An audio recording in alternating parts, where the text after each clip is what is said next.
Hello, my name's Rob Mutter, and I'm a radiation oncologist at the Mayo Clinic in Rochester, Minnesota. And I'm here in San Antonio, Texas, at the San Antonio Breast Cancer Symposium, where, on behalf of my colleagues at Mayo Clinic, Rochester, Minnesota, as well as Mayo Clinic, Arizona, I will be presenting the results of a phase 2 trial comparing conventional versus hypofractionated proton therapy. Post-mastectomy radiotherapy remains an important part of the multidisciplinary care of patients with node-positive as well as locally advanced breast cancer. However, the potential benefits of radiation therapy in reducing the risks of both local, regional, and distant relapse and improving overall survival are partially offset by exposure to non-target normal tissues, in particular the heart and lungs. And there has been studies which have suggested that excess exposure to the heart can lead to risks of later major coronary events, and that there's a linear relationship between dose and risk of these events. And also, the dose has been correlated with risks of secondary cancers, in particular lung cancer as well. And so there's strong rationale to develop new technologies to minimize exposure to the normal tissues.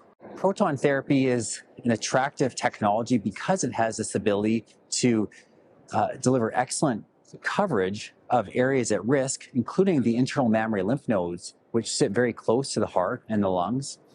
But it's able to spare more dose to these non-target normal tissues.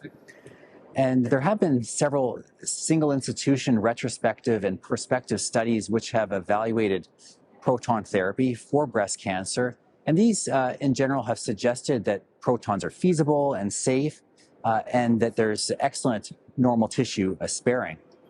However, all of these studies have used 5 to 6 weeks of daily radiation therapy. There's a trend in the photon literature to move towards shorter courses of radiation therapy called hypofractionation, where a bigger dose of radiation is delivered each day. And therefore, we were interested in evaluating whether or not it was safe and efficacious to deliver hypofractionated proton therapy for post-mastectomy radiotherapy.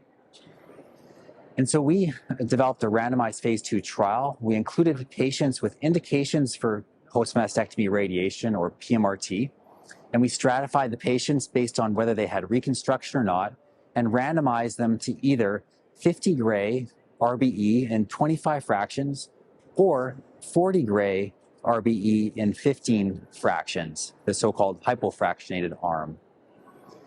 The two groups were well balanced with regard to clinical factors, and there was 41 patients randomized in each arm that were evaluated for the primary endpoint.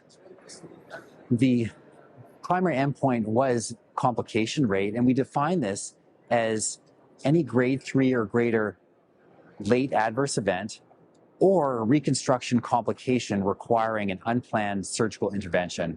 We were able to show that proton therapy with this newer pencil beam scanning technique was able to exquisitely spare non-target normal tissues.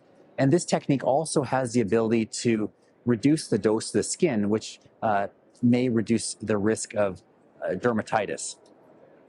And we were able to show in the study that, again, excellent normal tissue sparing and fairly similar rates of acute and late adverse events between 15 fractions and 25 fractions.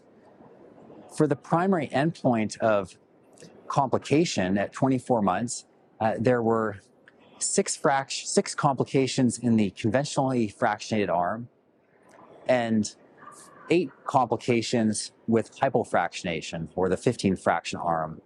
And this was not statistically significantly different. The absolute difference in percentage was 4.8% in terms of the rate of complications, and the upper bound of the 95% interval exceeded our pre-specified non-inferiority criteria of 10%.